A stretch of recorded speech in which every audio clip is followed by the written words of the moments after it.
Record and didn't. Okay, there we go. Sorry, folks. Now we're recording it so people from home can. I'm sorry. I'm just. No worries. You live, you learn. Yep. I'm trying to do 2 Zoom things. Okay, so now I need to do share screen again and go back to the presentation so that folks can see it. Yes, that one. Go away. Slideshow. All right.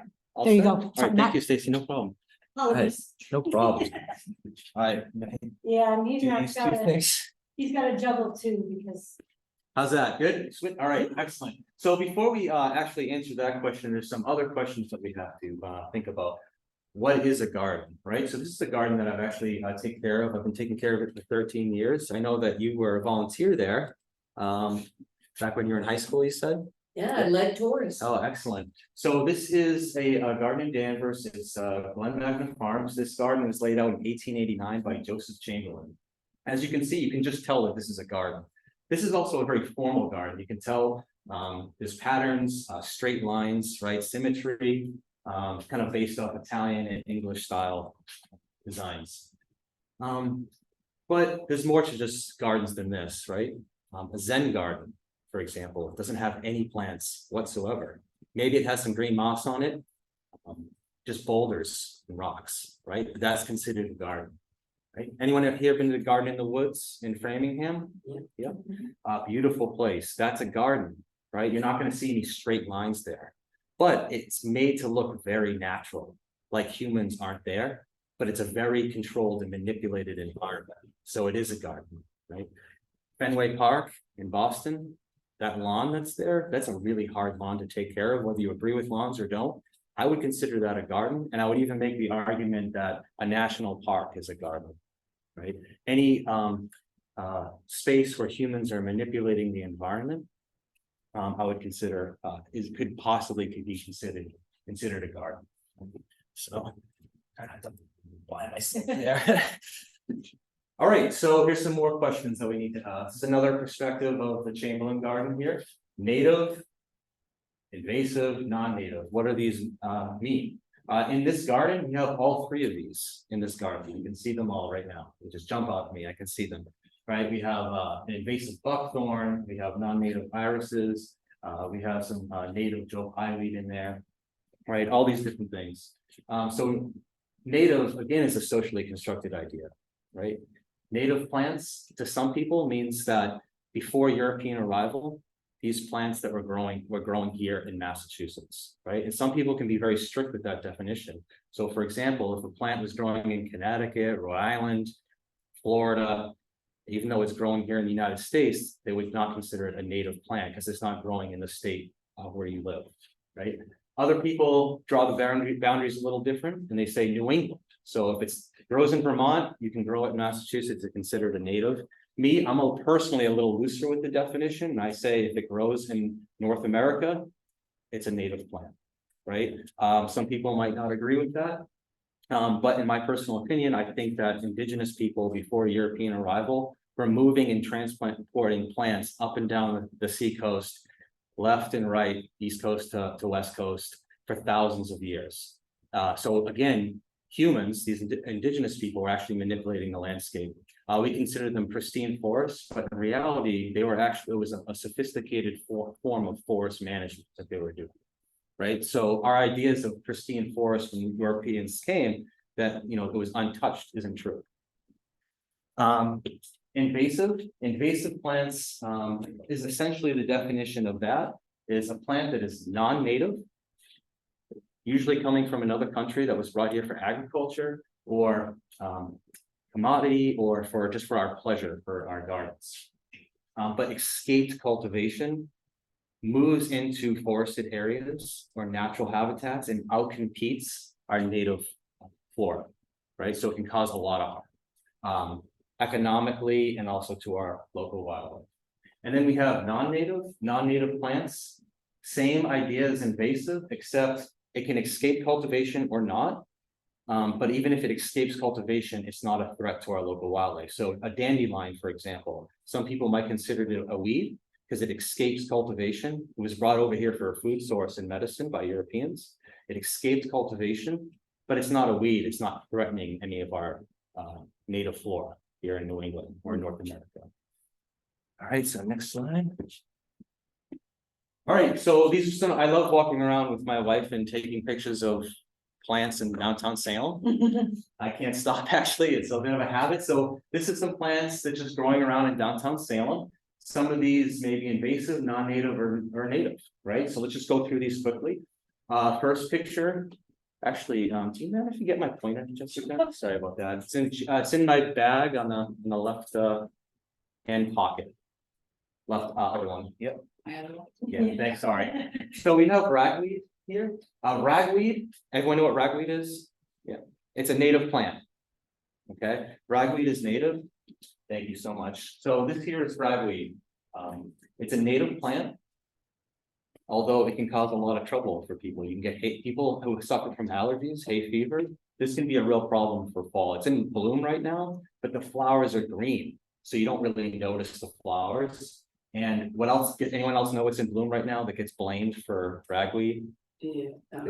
Goldenrod. Yeah. Goldenrod is actually pollinated by insects. It's a heavy grain of pollen.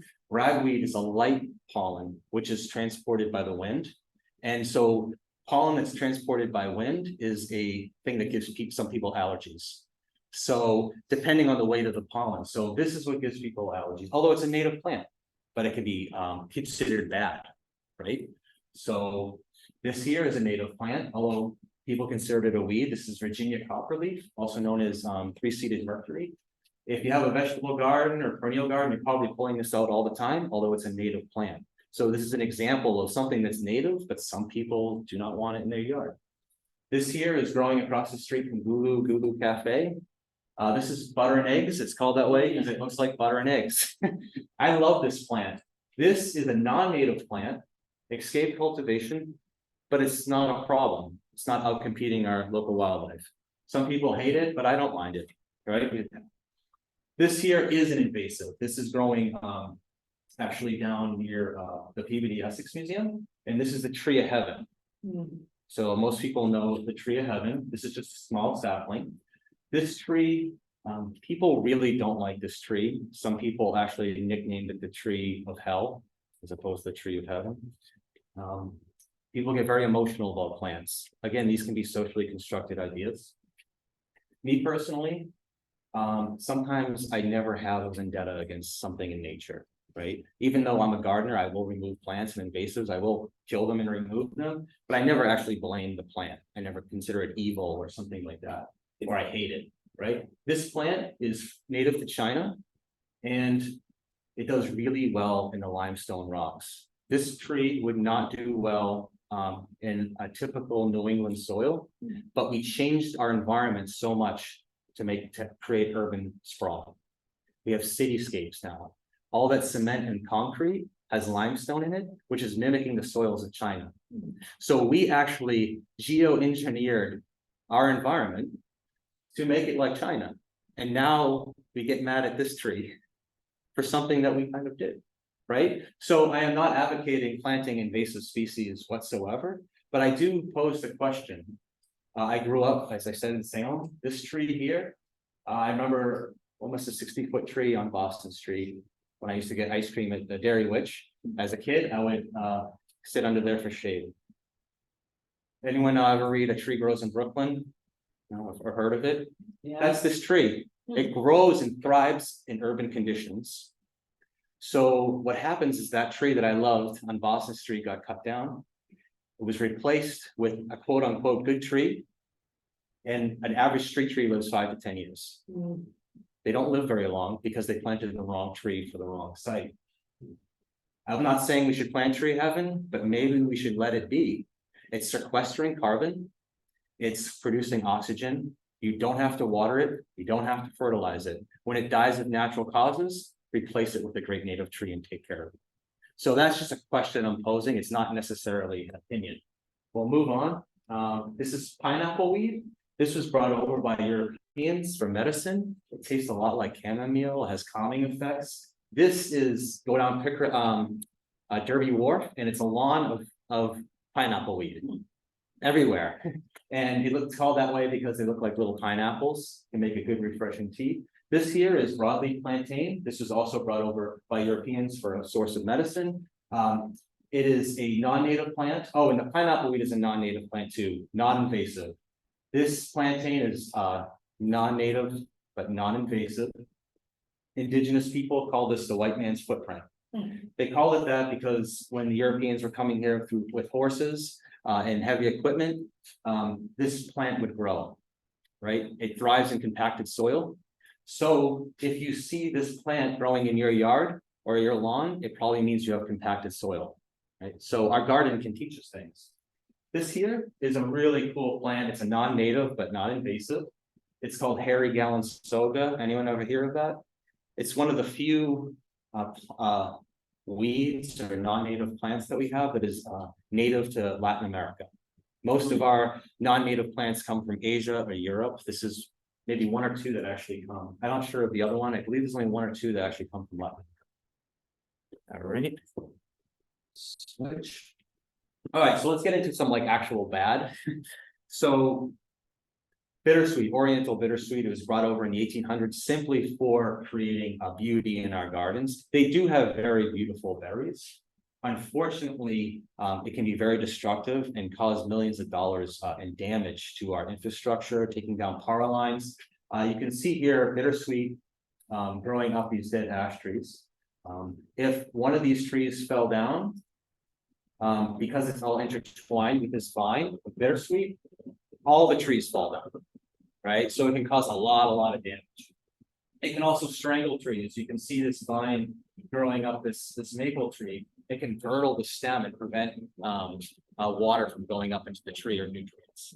So this is a really difficult plant to deal with. This here, I don't know if anyone has heard of this. It's beech leaf disease. So invasive species don't just have to be plants, they can be animals or diseases. In this case, it's a nematode that actually spreads the disease. There's no cure for this right now. Almost every beech tree that I've seen has it.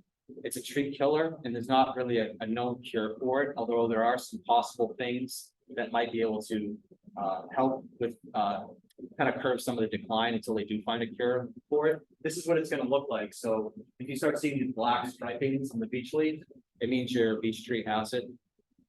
Unfortunately, this isn't getting a lot of attention in the news or media, but our beech trees are very important plants, not only for our gardens, but for our forests. I was up at Ipswich Wildlife Sanctuary. Every single American beech tree had it.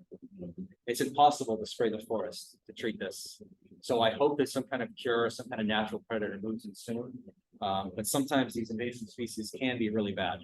Quick question. Yes. Beaches susceptible to it too? Oops, All beaches? all beaches, but interestingly enough, where I work at Glen Magna Farms, one of the our weeping beech tree does not have it. So we're hoping that maybe there's something to it. So there has been some, because this is so new here, I think it came to Massachusetts in 2021. There is some hope that some beech trees are not susceptible to it, that are almost immune. And maybe we can start like a breeding program with those trees. Great question. Emerald ash borer, it's a beetle. If you, for people who are at home, you won't be able to see this, but we have right out this window, that is an ash tree right there. It's dead. When you walked in, I noticed every single tree was dead. They all died in almost 1 year, right? All from emerald ash borer. This slide looks familiar. These are the ash trees. This is bittersweet. Doing the final blow. Our ash trees we're losing them all. I put this slide up. This is the bark. You can see it on the tree outside. It's the color of the bark is discolored. Arborists call it blonding. Because the bark turns blonde. What that actually is woodpeckers coming in to eat the grubs. To eat the what? The grubs, yeah. Yep. And also because the wood's decaying, there's other bugs in there. So it attracts woodpeckers. So a good way to tell if your tree has emerald ash borer is that blonding, which pretty much every single ash tree now has it. this is really bad. We're gonna lose a good chunk of our forest because of that.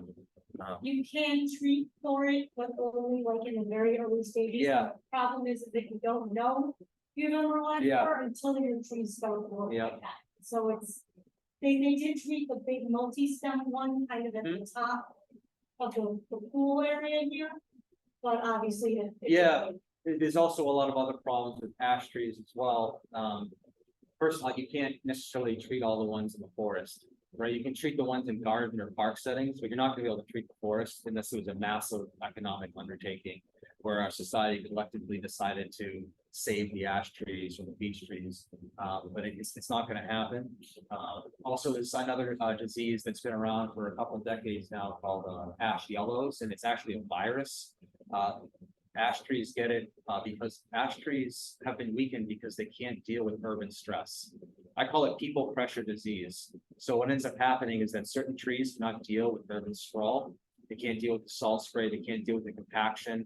They can't deal with the heat island effect of our asphalt creating more heat. They get stressed, and then these diseases come in. Just like a human being, when we're stressed, we end up getting sick. It's the same idea with plants, right?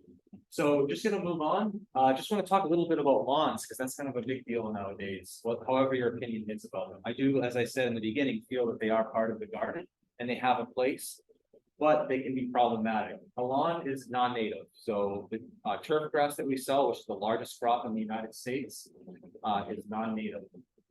Some problems with the lawn: it's too much of it. 40 million acres of lawns, roughly the size of New England. 80 million pounds of chemicals are dumped on our lawns annually, which can hurt our wildlife, get into our water supply. And then there's 17 million gallons of gas that's spilled annually by homeowners or landscapers filling up their lawn equipment, accidental spillage. Yeah, I'm moving on to get some positive stuff now. There's the good, the bad, and the others, right? So we have to talk about the bad because, like that question that I posed at the beginning, can we rethink our relationship with nature? Sometimes we have to hear the bad in order to kind of rethink. So here's some hope, right? I think the first step with lawns is to reduce your lawn. We don't have to get rid of it. You can still have it. I love walking bare feet in the lawn. Absolutely love it. My wife and I just got puppies. We love letting them play in the lawn, right? Or if you have kids or you want to barbecue or throw, play catch, a little baseball, lawn is a great thing. Doesn't have to be bad, but you should reduce it. It's too much of it. So my wife and I, this was our lawn before. It would need a lot of work to make it look beautiful and green. And we're not the type of people to spend a lot of money and use chemicals. So we decided to take it very slow, and we removed a very small area of lawn every year for 3 years and replaced it with drought tolerant, low maintenance, mostly native plants. So here's me removing some of the lawn. This is the garden, it's 3rd year in our home. This year was the 1st year, 2nd year, and 3rd year.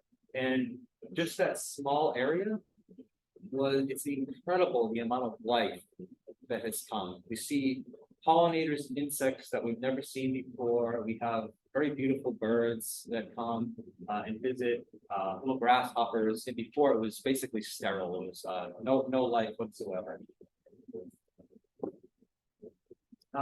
If you do decide to keep your lawn, you can have a natural lawn. So one thing I like to practice is something called no mow May. It's a pledge that you take where you do not mow an area of your lawn or your entire lawn for the entire month of May, right? So that does a few things. Carbon footprint, not using as much gas or saving time and labor. This is what no mow May looks like at Glen Magna Farms. So basically, these are all non-native flowers right here. These are ajuga and buttercups, but this is around the same time when a lot of our pollinators are waking up from hibernation, and this is one of the first drinks that they get, where they wouldn't have got it before. Another thing, if you want to have a natural lawn, is mow at the highest setting. So here's Glen Magna Farms again. This is our main lawn. As you can see, the turf is pretty long. I mow at the highest setting possible. Reason being, the taller grass actually shades a lot of our weeds. Also, the longer the grass blade, the more it can harness the energy of the sun and photosynthesize, right? So if you cut your grass really short, that's just less opportunity for the sun to give the plant energy. So longer the better. Keep your blades sharp. I always sharpen our blades twice a year. Think of it, if you're cutting your lawn once a week, you're hurting the grass, right? So a nice clean cut, it's gonna heal quicker and faster. I always mix in the fall, drought tolerant grass. You can go to Northeast Nursery and ask them. I do something, I use a mix for rugby fields in this lawn here. Because we have weddings at the farm and it has a lot of compaction and I don't like to water the lawn and nothing takes a beating like an athletic field. So I actually, even though there's no rugby being played here, that's the kind of grass that I like. I want tough as nails grass. I also mix in a non-native plant called clover. And clover flowers and can give nectar to our pollinators. It's also in the legume family, so it actually can harness atmospheric nitrogen from the atmosphere and actually fertilize the lawn, right? So most plants do not have that ability to take atmospheric nitrogen. They have to get it from the soil, right? They can take it right from the air. It's a really interesting, legumes are very, very interesting plants and clover can do that. I always leave the grass clippings when I mow. Reason being is because if I'm mowing clover, it's packed with nitrogen. I'm fertilizing the lawn naturally. Right? That's why you don't need fertilizers, no pesticides necessary. Okay. I want you to reimagine and kind of rethink mulch, right? I think personally, we use too much mulch in our industry. I love applying mulch, it smells great with chips and all that, but I think it's too much and it's a lot of work. So the last few years, I started experimenting with living mulch. Living mulch is essentially using plants to suppress weeds in our perennial gardens or under our trees and shrubs, keep the soil moist, just like bark mulch does. This here is Pennsylvania sedge. It's a native sedge. It looks a lot like grass. It thrives in dry shade, which us gardeners know that dry shade is one of the most difficult, challenging places to grow a plant. And this does really well there. And it can also be a great lawn alternative. Very, very good for wildlife. You can mow it if you wanted to, or you can let it grow long and it would look like this. And it only grows about 6 to 8 inches. It makes a great living mulch. So here's some more examples of living mulch. You can see here I'm planting a living mulch around the ginkgo tree, which is a non-native, but I love ginkgos. But you see I'm actually using bark mulch. I always use bark mulch for the first 2 or 3 years for any new planting, just until the living mulch is established. Then I don't have to mulch anymore. Here's an example of that Pennsylvania sedge. Here is a plant called mayapple, and then here's Sonoma tree right here. We're mimicking natural systems with layers. So anytime you're out in the forest, you see layers. So you have a small layer, medium layer. You could have a shrub here, have a medium, large layer, and then a tree. Right? Again, this is suppressing weeds, keeping moisture in, very helpful. This is also creates something called a soft landing. Right? I'm going to get more into insects a little later on, but most insects in our gardens are actually incredibly beneficial and they don't cause harm. Unfortunately, they spend their life cycle up in the tree, and then when they drop to go to the next stage of their life cycle to go into a cocoon or pupate, if they just fall on mulch or on the lawn, they die. Right? So this would be considered a soft landing. They fall in here, they're protected from predators, and they can wiggle their way in to the soil. They wouldn't be able to get through a lawn or thick bark mulch. I also think it looks beautiful. So I just like the idea of rethinking mulch. Here's some examples, other examples of living mulch quickly. This is American columbine. I know you were talking about hummingbirds. The great thing about native columbine is that hummingbirds see the color red and yellow better than any other color. And guess what has red and yellow? American columbine. Guess when it blooms? Right when the ruby-throated hummingbird migrates up here in Massachusetts. They're meant for each other. So if you like hummingbirds, American columbine is a great plant. Also, this plant likes full sun in the spring. It can handle that when the leaves haven't come out yet. But it doesn't do well in full sun in the middle of summer. Right. But the leaves come out in the summer, providing shade for this plant. So you can start to kind of design your garden, because that's how it grows in the forest. You can mimic that in your own garden. This here is the mayapple. but you saw from the previous slide, the only way you can actually see this flower is if you get down on your hands and knees and look up under the leaves, which makes you kind of have a different perspective in your garden. It's kind of fun to do that. This plant is moved by box turtles, right? It will be spread a little bit on its own, but its main source of spreading is box turtles will come into your into your yard in the middle of the night, eat a mayapple. 8 hours later, we'll walk 10 feet, do its little business, and then you'll have a new mayapple. And that's from box turtles. So it's another interesting relationship that plant has with wildlife. This year is like my favorite plant combination for living mulches. That Pennsylvania sedge again with the native floral bell, Cucurella. I just think they look really great together. Very natural. Here's some more. This is Golden Alexander. I think it's a underused native plant. It has yellow flowers in early spring, as you can see. If you like butterflies in your yard, this is a host species for the swallowtail butterfly. So the caterpillars like to feed on its leaves. So if you like butterflies, this is a great plant. This is woodland poppy. It thrives. It looks beautifully planted underneath trees and shrubs. What is Woodland poppy. Oh, Yep. And then here's Virginia bluegulls. Another spring of emerald. And then this here, bending the rules. This here is an invasive species. It's not native. And I spent almost 8 years trying to eradicate it from one of the garden beds at my work.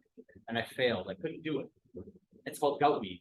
I don't know if anyone's dealt with goutweed before, but it was intentionally brought over here from European gardens and from Asia for ornamental reasons, because it does have a pretty flower, but it's incredibly aggressive. And once you have it in your garden, you're not getting it out. And so I battled this plant and I lost all the time. Then I started learning about living mulches, and I started thinking about the idea of, these socially constructed ideas, are things bad or things good, right? What if I use this invasive plant to my benefit, right? Not that I'm transporting this plant or moving it, because I don't want that, but it's gotta be in there. So I started using it as a living mulch in my garden. And what I do is every 3 to 4 years, I go and I hit it hard. I take out as much as I can, knowing that I'm not gonna get it all. And the next 3 or 4 years, I step back. It gives me time to work on other things in the garden. Well, this starts to fill in. This is no weed can penetrate goutweed. So this is a great ground cover, great natural, great mulch, living mulch. And it really cools the soil, so it's less watering, and you don't even notice it because all the perennials shoot up, and so you don't even know it's there. So it does well in sun, shade, doesn't matter. It's not even getting sun because all the good perennials are over it. You dig down and it's there. So it's just like so that's an example of maybe bending the rules and maybe not so being so rigid with these ideas that we have about good and bad. All right, now we're going to get into more of those insects I was telling you about. And just kind of rethinking the idea of the garden by thinking about them as providing ecosystem services, right? Not only can our gardens be beautiful, but they can provide services to our wildlife. So one of the benefits of native plants is that our native plants co-evolved with insects here in New England or North America for a very long time. So for an example, I was mentioning the ginkgo tree earlier. I love ginkgo trees. They're a very popular street tree. I think in Salem near the PV Essex Museum, some of them are painted blue, the stems, right? I think they're a really cool tree. They're great for urban sites. They sequester carbon, they produce air. But unfortunately, to an insect, it might as well be a statue. It might as well be concrete. They can't eat it. Insects are in decline. They need native plants. Plants are the foundation of the food web. Insects are close second. And has anyone ever heard of E.O. Wilson? He's a Harvard professor. He had a great quote. He's an entomologist there. He said, the great quote was, insects are the little things that run the world. We consider them just pests or nuisance, so we don't pay much attention to them. But they give us everything. The food web goes right up the food web. But it starts with plants. And if you don't have those plants, we don't have our animals, right? So this here is a beautiful, it's called a beautiful wood nymph. So that's its name. It's a beautiful wood nymph. Is there any guesses of what it might look like? It's mimicking something in nature to disguise itself from predators.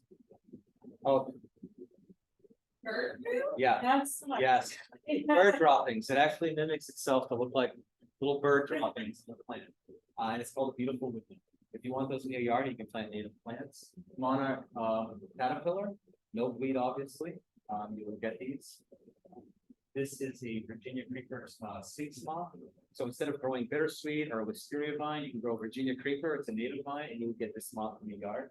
If you want the lightning bugs or fireflies, when we were kids, we don't really see them anymore, right? You start growing living mulch and leaving leaf litter in your yard. That's what they need. That's what I was talking about earlier about if we just have mulch and lawn up at the tree against the trees. We're not going to have those. And those are just so great. It's a great first experience for kids trying to catch a firefly, right? And a lot of kids are missing out on that opportunity. And it's a simple cure of just planting some May apples and some sedge around our plantings, and we can have those back. And then we have our air street, skip the butterflies, plant native grasses, and you'll have those in your yard as well. All right, so milkweed obviously is part of one of the most popular native plants, but I just wanted to make a point that not all native plants are right for your site. So there's a concept in horticulture called right plant, right place, right? Whether you're dealing with native plants or non-native plants, whatever it is. I have 4 different species of milkweed here. Each one has a different habitat. And so, for example, this is swamp milkweed down here in the corner with the monarch on it. If you planted that in your yard, but you have dry or soil, this is going to die. If this wants more moisture. Instead, you should have planted butterfly weed, Asclepias tuberosa. This one has a taproot. It's going to be able to deal with very, very dry conditions. So, right plant, right place. This is world milkweed. This is a white flower. This likes very sandy soil. Doesn't want standing water. Although this can spread through rhizomes, being a bit aggressive. So I wouldn't plant this in a small garden or an area where you want something very formal. This would be more for something more wild space. And then outside the Essex Museum, they have a wonderful patch growing in their ginger of the common milk. This you don't have to plant. This just appears in your garden. This will grow almost anywhere. Okay. All right. All right. So this is goldenrod. Out of all the herbaceous perennials, meaning plants that die back in our winter and then come back again in the spring, this is probably the most important for our wildlife. There's over 25 different species of goldenrod here in New England, and you can choose many different kinds for your particular garden setting. So, for example, if you have shade, you could have blue stem goldenrod. There's over 250 species of caterpillar that use goldenrod as a host species. And again, just to drive home the point about these relationships with insects and animals and plants, is that since 1970 in the United States, we've lost 3 billion birds. That's mostly due to a lot of our native plants are considered weeds or bad. They're now becoming more in fashion, but they would just be cut down and eradicated, and a lot of ornamental plants are coming. Let's take, for example, a chickadee, small songbird. It takes 6,000 to 9,000 caterpillars to feed a clutch of chickadees. Yeah. Here's another example. Has anyone ever wondered why we have so many migratory birds that come from the south up to New England in spring? So, for example, if you take a walk in the Salem woods and you start early spring, you start to hear the red-winged blackbird. You get really excited. Summer's here, right? They come from the Amazon rainforest. Why would they ever risk their life coming all the way up here to New England? It's because in the spring, New England has an abundance of light, right? All these caterpillars come out, and a baby bird doesn't eat seed. It needs a fat, fleshy caterpillar packed with protein and carbohydrates, right? So it's very, very important to have these native plants, especially goldenrod. This here, the type of gardener I was 10 years ago, if I saw this, these are insect balls. I would have thought that was some kind of disease or insect. I would have got rid of it, threw it in the burn pile. It was bad, right? Now I kind of know better. This is not going to harm the plant whatsoever. There's a big fat larvae in there. And what you do is you leave your goldenrod up all winter long. And so on a very, very cold night or a day when there's not a lot of food around for our overwintering birds, they will start breaking these open and eating those larvae and keeping them alive with that extra fat and protein, carbohydrates throughout the winter. But we have a habit of thinking that messy gardens in the winter are bad, but in reality, they're good. I like to make the habit of not cutting back the garden until the soil temperature reaches 55 degrees, which is around tax day or when the Precipia blooms. That's around the time when this seeds would have hatched or the birds would have got them. So you can cut back. You don't have to leave your entire garden up, but some of your native plants you should leave up during the winter.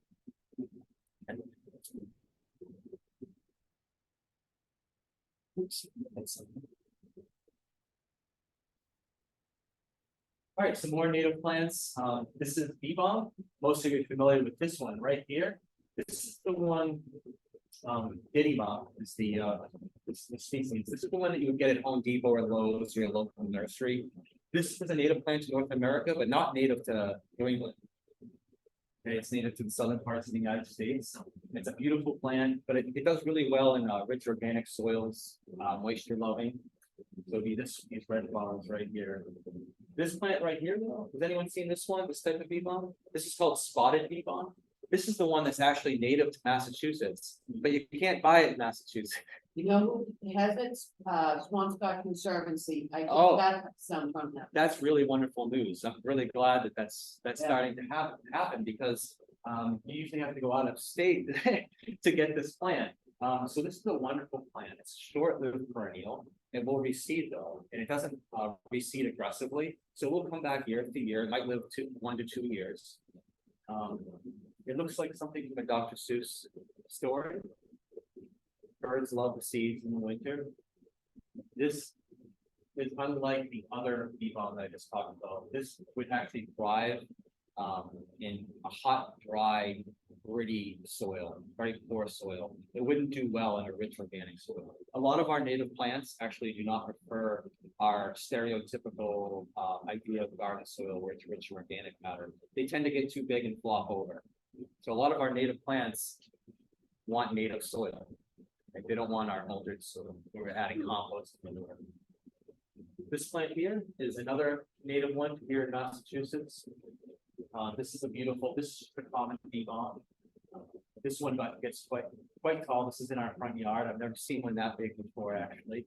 Hummingbirds love it. You can actually make a tea out of this. Indigenous people call this Oswego tea, and it was a medicine. And the American patriots drank this to protest the British Empire during the Revolutionary War after the Boston Tea Party. So if you want to impress your friends, you can have some Oswego tea, or you can actually use these flowers to garnish a salad as well. Just some more native plants. Purple coneflower. It's these ones right here in this photo. Most of you know that it's echinacea. It's an Indian herbal remedy. Make a nice tea out of it. Again, this is a plant. It will flop and fall over if you're planting in very rich soil. It prefers poor soil. Next one, right next to it, it's the rattlesnake master. This is a plant that's very underused, but I hope it gains some popularity. It looks like thistle almost. It's in the yucca family.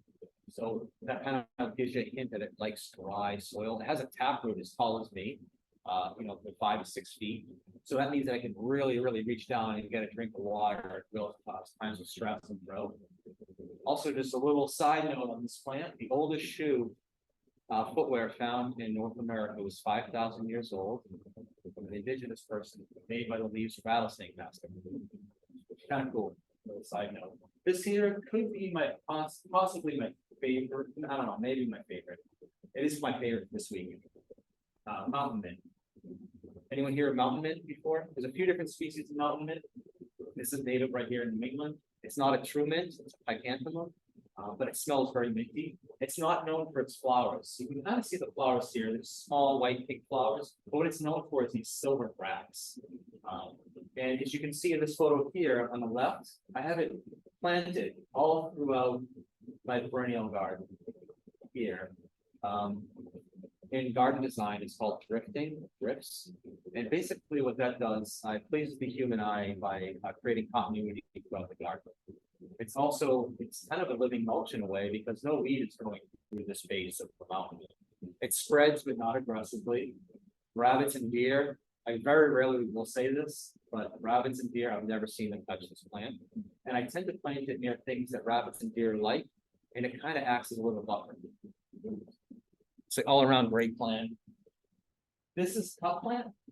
You can see it's quite tall. I'm standing next to it. It will get taller than this. I also kind of nicknamed this plant the Bug Hotel. You can see these cups that the leaves form when it touches the stem. This is a native plant here. And after rain, water collects throughout all the leaves, all the way down, all the way top. It's almost like 10 feet. This is little hotel runs of water after rain. Birds will take little bird baths up and down. And I've seen little tree frogs hang out in there. I've seen butterflies get a drink. Pollinators love the flower. You leave the flowers up over winter, and the seeds will be eaten by birds. Finches love it. Full sun. It likes full sun, yes. Yep, some of these can do part sun though. This is just a tough as nails native plant. I like it because it's very low maintenance. It's called Invasive, and it blooms without, you don't have to deadhead it. It blooms pretty much from midsummer to the fall. And it has almost like a licorice flavor. You can make a tea out of it. This is growing next to another type of mountain called narrowleaf mountain. And here, I love it planted with our native grasses. It's a little bluestone behind it. You just get like a real wild feel of the prairie. These plants. And here's just like a garden combination that I kind of made up for you. So if some of you at home might have this particular environment, you might want to try these plants. We have sneezeweed, Joe Pye weed, ironweed, and bougainvillea. Notice how a lot of native plants have the word weed in them. So again, our ancestors, when the Europeans arrived here, they had this socially constructed idea that our native plants were bad. Anything that wasn't growing in a straight row or used for commodity was considered wasteful. And so it was a weed, right? But they actually do have a lot of value, and they are really important. This here is Joe Pye weed. They can get quite tall. It can do well in full sun or part sun. Right behind it, I don't have a great photo of it, but it's ironweed. It's very similar to Joe Pye weed, but it can get really tall. It has these purple flowers. It's called ironweed because the stems are strong with iron. Then we have the sneezeweed, which some people started calling it helenium because it's a nicer name. It's helenium here. And then we have bougainvillea. And all these kind of like some wet soil, or can have their feet wet. They can tolerate some drought. But this, I just think this looks really pretty all together. So you could have this in your yard, all native plants, even if it's just like a small area, but a little shady area where maybe the ground is moist. This would be a good design for you. Native grasses. I love native grasses. It's the contrast here. I made like a normal circle bed, but then I planted it with these wild plants in the middle. I wanted to pay tribute to the tall grass prairie ecosystem in North America by planting the four prominent grasses that are native to North America: little blue stem, blue big stem, Indian grass, and switchgrass. So I planted them all together. And as you can see, when you're designing your gardens, whether they're native or not, try to have in mind not just color palettes or height, but how it looks in the afternoon sun, how it looks in the morning sun. So this, it's hard to tell from the picture, but in the afternoon sun around 4 o'clock, this thing is just glowing, right? And I can almost imagine like what the prairie would have looked like, just to see all the native grass and at 4 o'clock in the afternoon. Just really beautiful. You can also, take into account in your garden design, the wind and how things move. I love windy days at work. I love seeing the grass and you can hear the rustle. These are all elements to our senses. They're not just visual, but you can think of how they play with the environment. Backbone of the garden is our grasses. So from a design perspective, I personally like to have 80% of a garden native grasses. They don't have to be all native, but I just love grasses. I think they make a good backdrop. They're not the focal point, right? They don't have to be the star of the show, although they could be, but they make the goldenrod and the anesthista pop a little better. And here's Indian grass in full bloom. This can get quite tall, almost 7 feet. Then right here, we have an adorable little butterfly known as a skipper. The caterpillars and skipper in the first stage of their life cycle need native grasses. They're about the size of a dime, a skipper butterfly. If you want these little guys in your yard, plant native grasses, and with 1 year, you'll have a bunch of these guys. And then here we have Indian grass in the background and switchgrass in the front. It's hard to photograph native grasses. The photographs don't do it justice. Last little thing about native grasses, this is purple love grass. I actually use this as a living mulch in our garden at home and some places at work for areas that call for a very dry or very difficult garden conditions. Purple love grass doesn't get tall at all, maybe only about a foot. You're not going to notice it all year long. You're going to forget it's there until this time of year where it becomes bright purple. If you're interested in seeing it, you can drive down 1A in Beverly, go past Nick's Roast Beef, go by the Stop and Shop, the median strip right here next to this fire hydrant. It's all in bloom right now. You can check it out. You can maybe take some off. Don't do that. Yeah. All right, lastly about our native plants. A lot of times we don't talk about annuals, but there's a lot of annuals for native plants. This is partridge pea. This is a great plant if you're interested in providing food for wildlife, particularly mammals, our larger birds like ground nesting birds, turkeys, things like that. They love the seeds of the partridge pea, and the pollinators love it. If you plant this in your garden, plant it in the fall. The tough, difficult has the outer seed coating needs a New England winter to kind of break down and germinate. So plant it in the fall. You can just broadcast it through your garden. Once you plant it in your garden, it will be there for 100 years. It will keep reseeding, not invasively, but just be mindful that if you grow this in your garden, it's gonna keep coming back. So they say it's a 100-year plant, so which isn't necessarily a bad thing. It's also a nitrogen fixer, very much like the clover I was talking about. So it can take atmospheric nitrogen. I started planting this underneath some of my small apple and pear trees at work to give free nitrogen to our apple trees. And I'm also benefiting wildlife at the same time. Right, just moving on to trees and shrubs. This is an oak tree. So I was telling you about how plants play a very important role to our insects and mammals and everything in between. An oak tree is considered a keystone species. So in architecture, if you've ever, ancient Greece or Rome, they have these arches, and then there's a keystone. And if you remove that keystone, everything falls. So in ecosystems, there are certain plants or animals that are called keystone species. And if they fall, everything else can fall. Right. So an example of that for an animal might be an otter. Right. They are very important for marine ecosystems. They help maintain the kelp forests. So an oak tree is the same way. There's over 600. So I was telling you 250 species of caterpillar are on our native goldenrod. There's over 550 to 600 species of caterpillar that feed on our oak trees.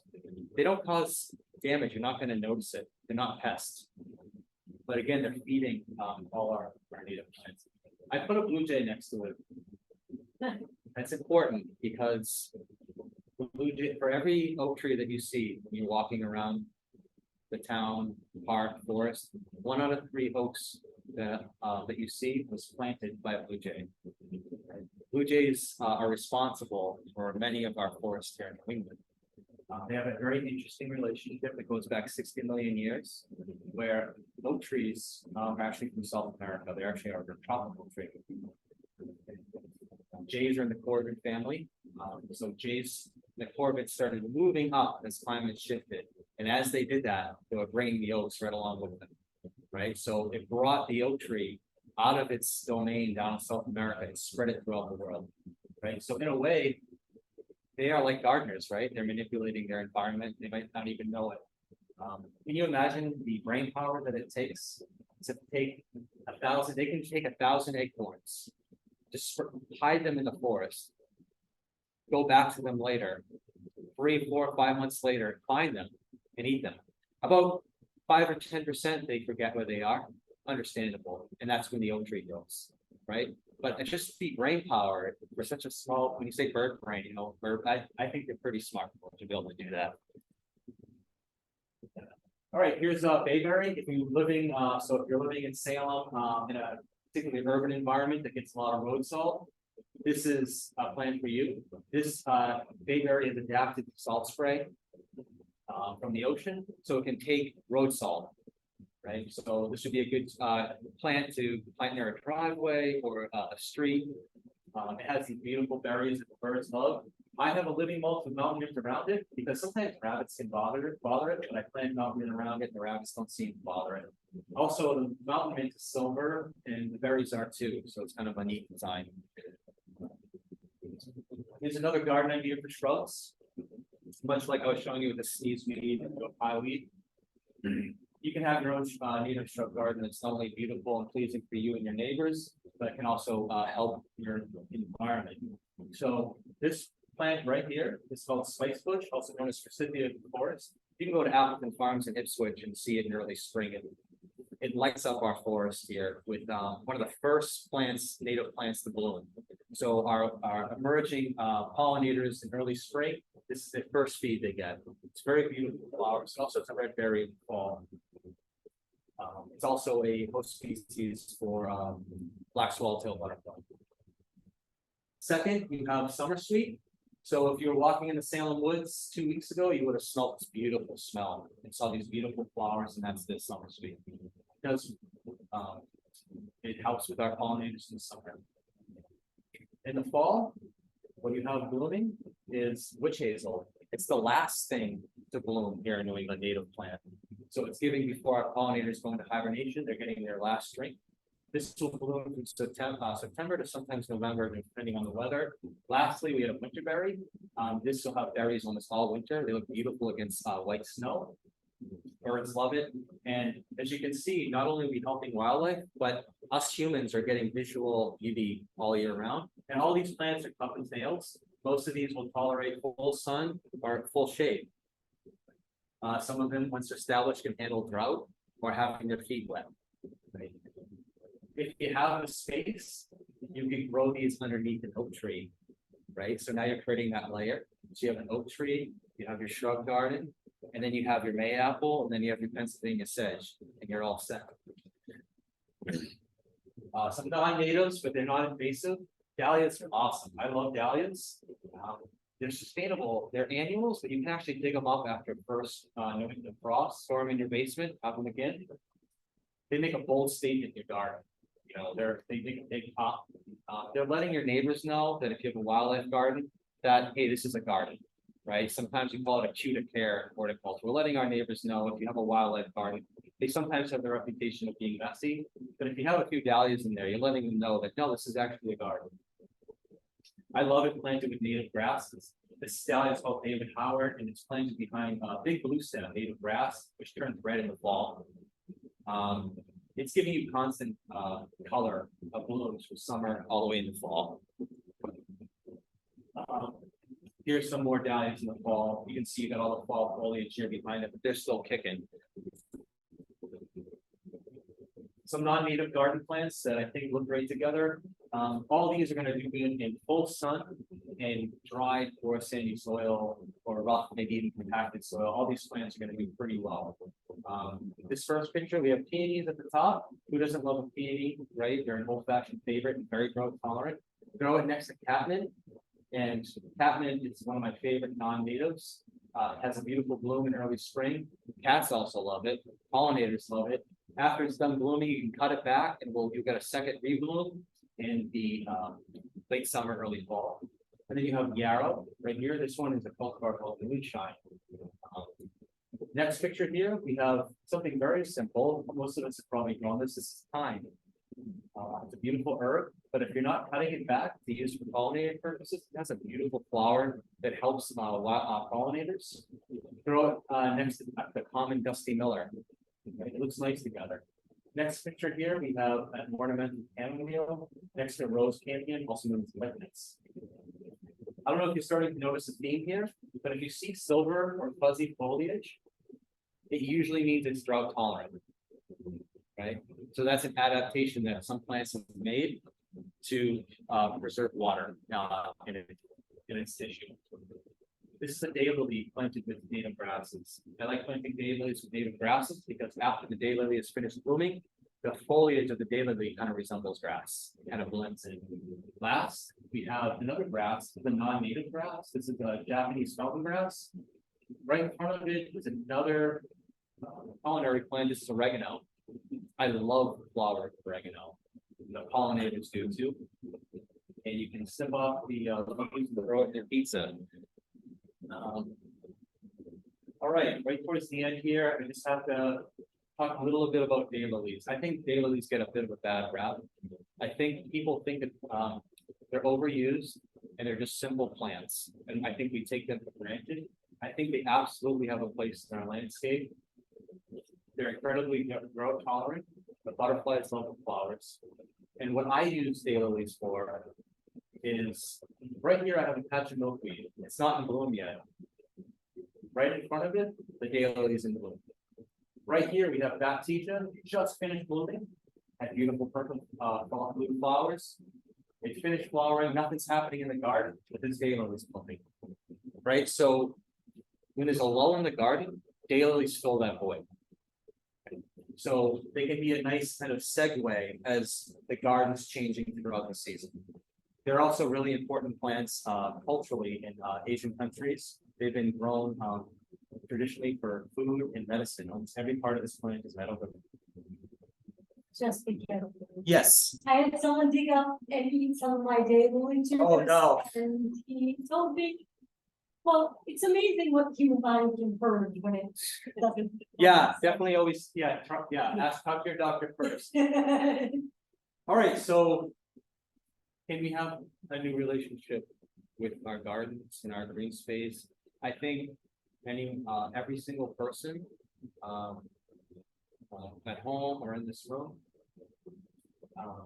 has a unique perspective on their relationship with nature. And I would argue that no real position is wrong, right? We all have a very unique relationship to the natural world, whether that's growing vegetables, going for walks down here at Forest River and seeing the ocean, or having growing native plants. Here's just an example of native plants growing with non-native plants. We have our mountain mint, anise-soft, goldenrod. We have bonesit, joe pyeweed, big blue stem. Those are all natives. So we have a zinnia, and here we have a daylily, two non-natives. Right behind it, we have an invasive edge, buckthorn. Right, we have all different types of plants. Here we have a Carl Foster, which is a non-native grass growing with our native joe pyeweed. Right. So I just want to say thank you for everyone for at home and for coming tonight. I really appreciate it. And if anyone has any questions, I'd be happy to answer them. Here's my contact information if you need some more information. So thank you very much. Yeah. Yeah, I think you have a question. Oh, sure. As climate change happens, I mean, who knows, in 2070, is New England going to have a climate that's more like, say, now? Yeah, absolutely. So are native plants here going to be able to cope with that? Or are native plants there going to start to march northward? Yep. So your question is, with climate change happening, And adaptation. yeah, and adaptation. Again, this idea of native plants is going to be socially constructed, really, because there's going to be plants that are going to be moving. The idea of what we consider native now is not going to be possible, right? It's just like for there's going to be things like, for example, there is a tree. There's trees that are black locust, for example. Black locust, some people want to put them on the invasive species list. They've naturally have moved up to New England in the last, couple hundred years. Is that invasive? I don't know. So if redbuds, which are more native to Maryland, start moving up into Massachusetts with climate change, they would become zone 6, would become zone 7. Is that considered an invasive, or is it considered native? There's just going to be a lot of discussion. Me personally, I lean towards the idea that we're going to have just a lot of discussions. I don't think plants are inherently bad. or evil, and they're just socially constructed. So as long as their plants aren't doing harm, then have you heard of Emma Maris at all? No, No? So I recommend reading her work. It's a book called Rambunctious Garden, and she actually poses that question in her book. oh, Nice catch. So that's basically she challenges a lot, just so the folks at home and the people here, a lot of my ideas that I get are from Emma Maris and also Doug Talon. So some of you have heard of Doug Talon. So if you want to learn more about the socially constructed ideas, you can learn about from Emma Maris. You can also take a course at North Shore Community College. My wife's a teacher there, and she teaches environmental history, and she teaches all about this stuff. And then also Doug Talon, he's going to teach, and you can get his books. I think it's called A New Hope, and I believe that's the name of it. And I think that's what it's called, but just look up Doug Talon. He talks more about the ecosystem services and native plants. Yeah. Were they on the native plant podcast? Yes, they were both. Yeah, they were both on the native. Yep. Yeah. So actually, I'm part of a podcast called the Native Plant Podcast. It's on iTunes, or you can go to the website. And both Doug Talon and Emma Maris were guests on that. So, yeah. So you can definitely learn more about it on that podcast. Yep. How do you feel about nightshade? Oh, nightshade. We have a couple of volunteers that Yeah. stuff in my garden and I wasn't sure whether bulb or leaf. Yeah, I usually get rid of that. You do get rid of I get rid of nightshade. Yep. it. Yep. There's no danger in me digging it up. Oh, no. Okay, great. Yeah, and you wouldn't want to eat it or anything like that. Right, Yeah, okay. yeah. But I usually just yank that. It doesn't really have much value to wildlife. I mean, some That's what I pollinators might do it. know. Yeah. Okay. And other things like black swallowwort, which looks very similar to that. Yeah. That's a weed that can be considered very bad because unfortunately monarch butterflies sometimes have the difference between a milkweed and a black swallowwort plant. So they lay their eggs on a black swallowwort, and then the caterpillars hatch from the eggs and start eating the black swallowwort and die. So black swallowwort can actually be a really problematic invasive plant, right? So if you ever see black swallowwort, try to get rid of that just to help our monarchs. Now, these ash trees that we've lost, what kind of trees would be good for this area? You know, Oh, sure. I walk here almost every day and I've seen how many trees we've lost in addition to the ash. Yeah, if people were looking for like a native trees. I heard recently I was talking to the caretaker who takes care of Garden in the Woods in Framingham, a native plant trust. He was talking about post oaks as being a really good plant that can tolerate all kinds of conditions. It can tolerate seaside conditions, urban conditions. You know, say if a plow accidentally bumps into it, probably not going to kill it, right? So that might be a tree worth looking into. Yeah, a great question. One last Yeah, one. sure. Butterfly weed. So the butterfly weed was absolutely infested with aphids. Oh, Would you- yeah, Would it's, you yep. have done anything, or would you have just let it do its There's a thing? couple different schools of thought on that. So at my work, I have the luxury of having a really big garden. And so the milkweed that's kind of in the front in the showcase, I will actually put some gloves on. Or at this time, I don't actually use gloves anymore. I don't care. I'll just go and I'll actually squish the aphids. I'll just rub them. You could also use a garden hose and spray them off. They fall to the ground. By the time they make it up to the plant, they're dead. Their life cycle is that short. What? Squash it? I just gently rub Wow. and you can okay. kill them that way. Unfortunately, one of the things that ends up happening is that people use a chemical, like an insecticide on aphids. And that ends up killing the beneficial bugs that end up coming, and that can be problematic. So a lot of times, if you just wait, ladybugs will appear. Yeah. And the larvae of the ladybugs look like little monsters. I don't know if you've ever seen one. They got these big pincher claws. They don't nothing ladylike about them, right? They're very aggressive killers that kill aphids. So that can be very beneficial in that regard. But a lot of times you can just hose them off or wipe them off. Yep. That's Thank you great. very Yeah, much. you're welcome. Yep. Anything else, or? I was just gonna say, I tried no organic and I gave up after about 2 weeks. Yep. Because all I found in my art it was doing was giving the black swallow award. Oh, Right up. Sure, yep. And there wasn't like anything beneficial with pollinators growing in the grass that I wasn't mowing. Yeah, so So I was kind of like, maybe I'll just figure out some other, yeah, so Yeah. it really is an individual. of course. Well, all gardens are individual. Like I was saying, nature and our gardens are very individual. We all have a personal relationship. And just like our gardens, like, so I grew up here in Salem. And then I started gardening, and then I ended up working at Disney World and then at the Arnold Arboretum. So if you get a theme, it's all kind of urban, heavily populated places. Then all of a sudden I started working in Danvers at Glen Magna Farms, and there were rabbits and there was deer. I'm used to pigeons, seagulls. I was like, what's with this groundhog or a deer, right? There's complete, I was only 2 towns over, but I had completely different challenges. Just like if someone grows up in the suburbs and then they go work in Boston, Yeah. completely different pests.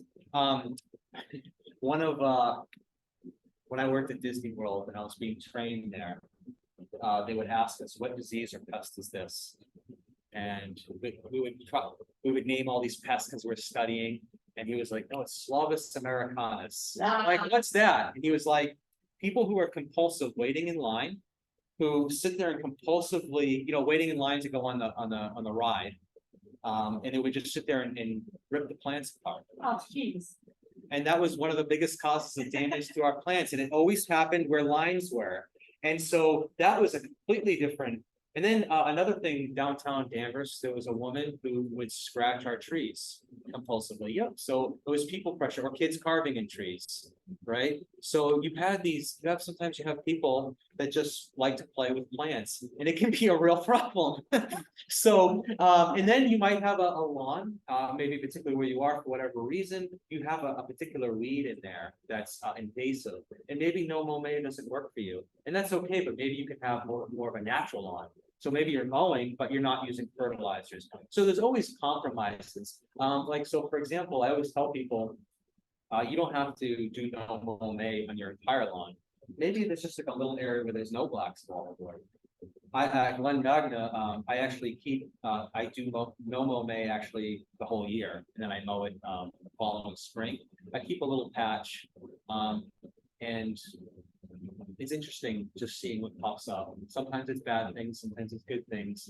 Right now we have the spring, we had ground nesting birds in there and stuff like that. It was just a very small area, no size, no larger than, maybe this wall right here.